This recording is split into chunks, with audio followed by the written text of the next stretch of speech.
Hi viewers, welcome to Technologies in Tamil channel. இன்னைக்கு வீடியோவில் என்ன பார்க்க போகிறோன்னா HP நோட்புக் 14 பேட்டரி மாற்ற போகிறோம். இதுதான் அந்த லேப்டாப்பு.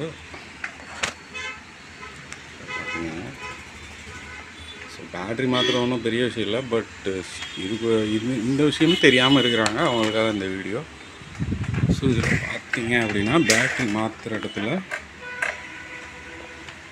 இந்த ரெண்டு இது கொடுத்துருப்பாங்க. ஒன் சைடு வந்து ஸ்ப்ரிங் ஆக்ஷன் மாதிரி இருக்கும், ஒன் சைடு லாக் பண்ணுற மாதிரி இருக்கும்.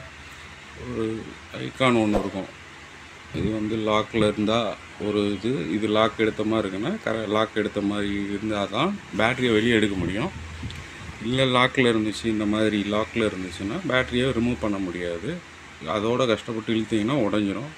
ஸோ பேட்டரியை கழட்டும் போது எப்போயுமே இந்த ஐக்கான் இருக்கும், பார்த்துக்குங்க. எல்லா லேப்டாப்லேயுமே அந்த சிம்பிள் வச்சுருப்பாங்க. இந்த பக்கம் தள்ளினீங்கன்னா அந்த இது தெரியும், ஓப்பனில் பூட்டு ஓப்பனில் இருக்க மாதிரி. அது மாதிரி வச்சுட்டு இந்த சைடில் ஸ்ப்ரிங் ஆக்ஷன் மாதிரி கொடுத்துருப்போம். ஸோ இதை தள்ளிட்டு நீங்கள் பேட்ரி இழுத்தீங்கன்னா வெளியே வந்துடும் பேட்ரி.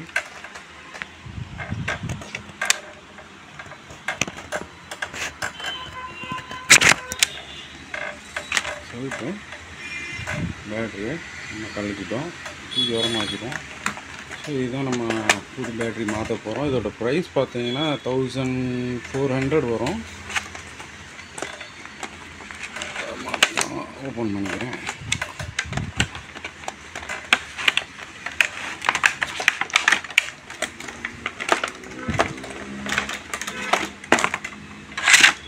இந்த வேலையை வேலை பார்க்குறது ரொம்ப கஷ்டமாக இருக்குது.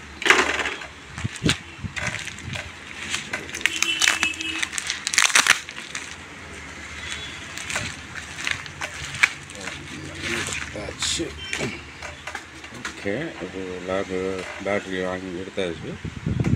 ஸோ இதை இப்போ எப்படி மாற்றலாம் பார்த்தீங்கன்னா, ரெண்டு காடி கொடுத்துருக்கோம். இந்த பக்கம் ஒரு காடி, இந்த சைடில் ஒரு காடி இருக்கும். பார்த்தீங்கன்னா தெரியும், இது கரெக்டாக ஹோல் போகிற மாதிரி பொசிஷன் இருக்கும். சேம் பொசிஷன் தான். நான் டாட்டானா சென்டரில் வச்சு அவ்வளோதான், ஒரு புஷ் பண்ணிங்கன்னா லாக் ஆகிரும். ஸோ இந்த சைடில் திரும்ப நீங்கள் லாக் பண்ணிடணும், அவ்வளோதான். Very simple. வீடியோ பிடிச்சிருந்தா லைக் பண்ணுங்கள், ரொம்ப பிடிச்சிருந்தா ஷேர் பண்ணுங்கள். தேங்க்யூ ஃபார் வாட்சிங்.